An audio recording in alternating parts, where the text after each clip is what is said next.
ভিক্ষুক রাস্তা দিয়া যায় আর জমিদারের পুত্রবধূও যায়। একজন সামনের থেকে আসতেছে, একজন সামনের দিকে যাইতেছে। দুইজনের ক্রসিং এর সময় ভিক্ষুকের গায়ের কাদা জমিদারের পুত্রবধূর গায়ে লেগে গেছে। সে দুনিয়া আন্ধার করে ফেলছে, স্বামীকে টাইকা নিয়ে আসছে, বলছে ভিক্ষুক আমার কাপড় নষ্ট করে দিছে। সে শুধু ভিক্ষুক ছিল না, বৃদ্ধ ছিল। বৃদ্ধ ছিল না শুধু, জীর্ণ ছিল, শীর্ণ ছিল, শরীরে কাপড় ছিল না, ফাটা চিরা কাপড় ছিল, পায়ে জুতা ছিল না, পেটে ভাত ছিল না। জমিদারের পুত্র সইতে পারে নাই, যৌবনী শক্তি সয় তো সয় কি কইরা তার স্ত্রীর গায়ে ভিক্ষুকের কাদা, বস সমগ্র শক্তিকে হাতে জমা করা একত্র করা বৃদ্ধের গালে বসায়।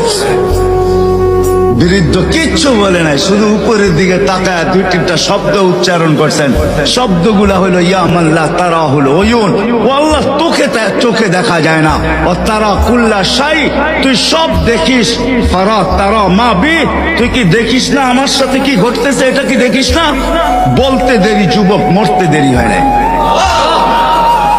জমিদার চলে আসছে, প্রতিশোধ নিবে। বৃদ্ধের একদিকে মুস্কি হাসি, একদিকে বলতেছে প্রেমের খেলা এমনই হয়।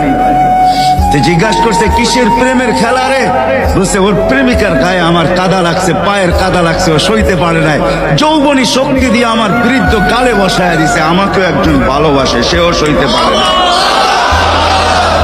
সেও সইতে পারে না। ও তো থাপ্পড় দিয়া খেলতো, সে জান নিয়ে নিছে, জান।